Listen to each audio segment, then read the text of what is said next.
I keep a close watch on this heart of mine. I'm going to show you that on the guitar.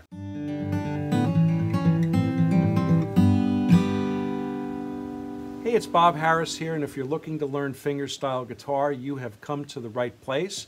This channel is geared towards beginners and intermediates. Go ahead and subscribe right here, and that'll keep you up to date with what's going on in this channel. So you know that really cool riff that's in this song, that ba-ba-da-ba-ba-da. That's what we're going to be working on. But that wasn't Johnny that was doing that. That was his lead guitar player, Luther Perkins. And it's actually very simple if you know fingerstyle guitar, or you're working on fingerstyle guitar. I'm going to show you step by step how to do it. This is a whole series that we're going to be doing, and each week I'm going to ramp it up and make it a little bit more difficult and add some flavor to it. Let me go ahead and play for you what we're going to be learning.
Alright, so go ahead and download the sheet music right here. Just click on that link, and that'll take you to my webpage where there's directions for downloading the sheet music. Let's start with the chords first. I'm going to go real quick. This whole song is just E, B7, and A, okay?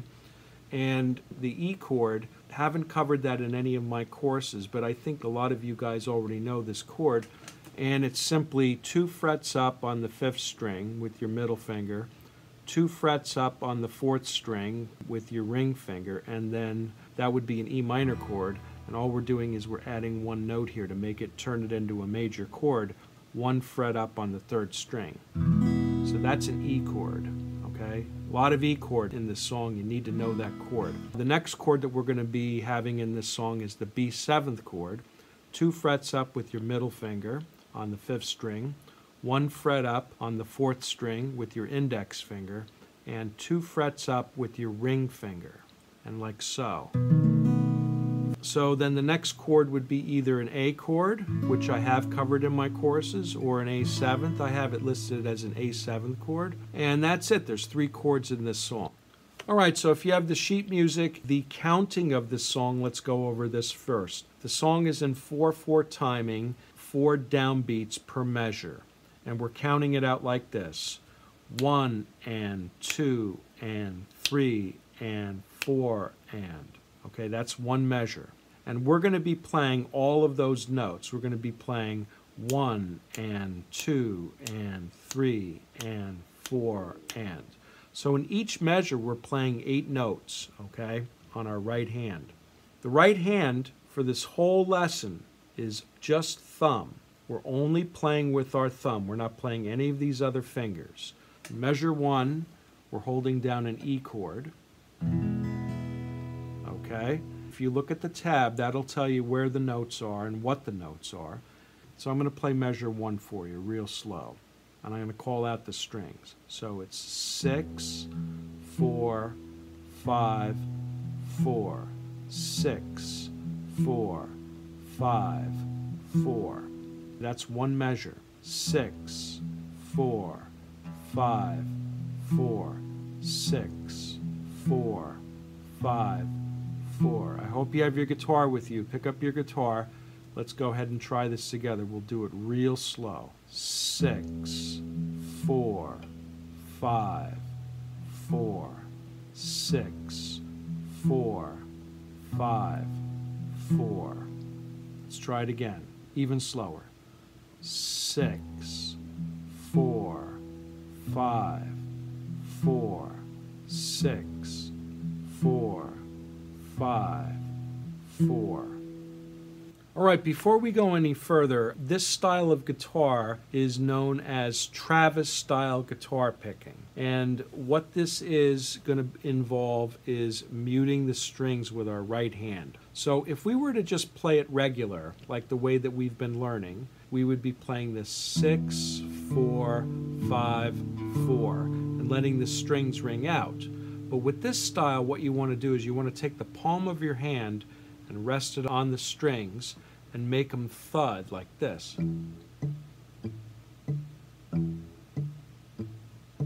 That gives it that authentic Travis style sound. That's what Chet Atkins did. That's what Merle Travis, of course, came up with. And Tommy Emmanuel, Brent Mason, all the guitar players that are playing this style, they're all resting their palm on the top of the strings. And basically it's to mute the bass notes. So you don't want to have your hand over the whole guitar. You just want to have it like maybe on the 6th string, 5th string, and 4th string, because these are our bass notes that we're playing, okay?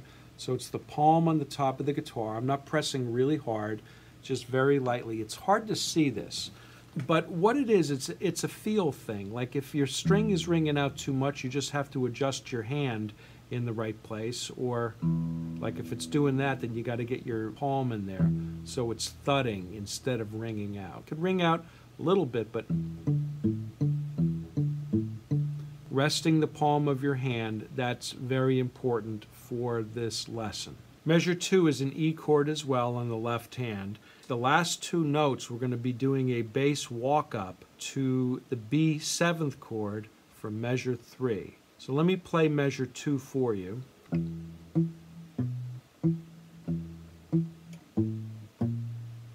Okay, and the last 2 notes are an A. You can see it in the tab. Open A, and then open B flat. Okay, so it's this. I'll call out the strings for you. 6, 4, 5, 4, 6, 4, 5, 5. Okay, and we're just hitting our index finger 1 fret up on the 5th string. So that's measure 2. In measure 3, we're doing what's known as an alternating bass line. And what that means is we're forming a B 7th chord, and we're taking our middle finger and we're going over to the 6th string. We're pivoting back and forth with this. So the first 6 notes sounds like this. And you can see that in the tab, which notes to play. And all we're doing is we're keeping that B chord down, these 2 fingers down, and we're just moving our middle finger back and forth. So as an exercise, I would recommend just going back and forth with these 6 notes and then going back again.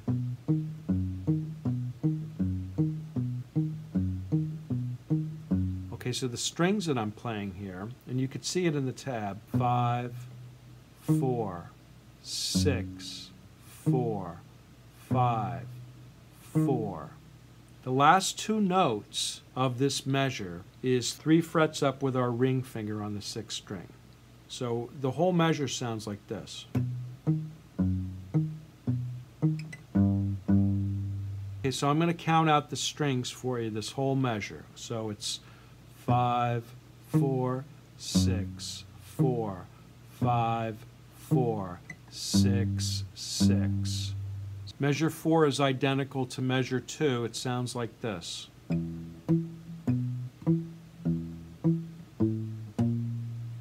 Measure 5 is identical to measure 3, and that sounds like this.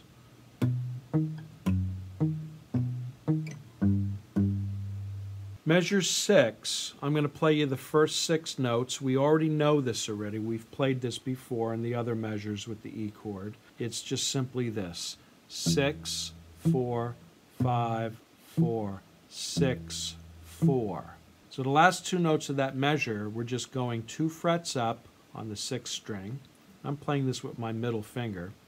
And then the next one is 4 frets up on the 6th string. And I'm also playing this with my middle finger, okay? That's just how I do it. Now you can go ahead and play it with the first finger, okay? But I just go like this. I'm going to play you the whole measure.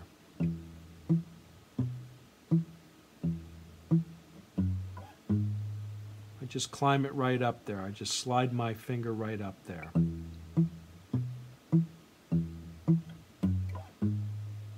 Measure 7, we're forming the A7th chord on here.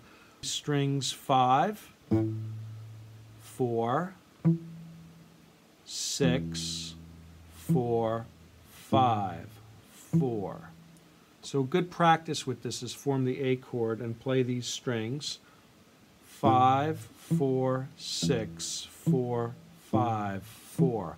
And once again, we're doing alternate bass notes with our right hand, but our left hand, we don't have to do anything. We can keep that down for this the whole time. 5, 4, 6, 4, 5, 4. All right, little diversion here. I just wanted to tell you about my experience with Johnny Cash. I got to be his record producer on an album called The Great Lost Performance. And this was a live performance that he did that was professionally recorded back in 1990. And it took 17 years for the record to be able to get released with all the legal mumbo jumbo and all that stuff. It took 17 years, can you believe that? But it finally got released. Just a little bit of trivia here. A lot of people don't know this, but Johnny Cash and his wife June lived in New Jersey, of all things, for quite some time. I'm not exactly sure. I want to say maybe about 2 years. It could be less, it could be more. And Johnny and June Carter Cash were responsible for helping start the refurbishing or the remodeling of the town, Asbury Park. And it wasn't looking so good for quite some time. And when they got there, they were able to raise some money and funds and everything for restoring the town. So cool story about Johnny and June. They were wonderfully generous, great people. That's what I will say about Johnny Cash. So back to the lesson. Measure 8 is exactly like measure 2. Sounds like this.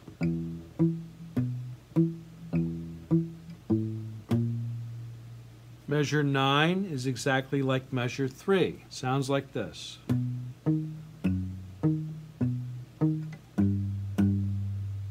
Measure 10 is just like measure 1, identical. And measure 11 is just like measure 2.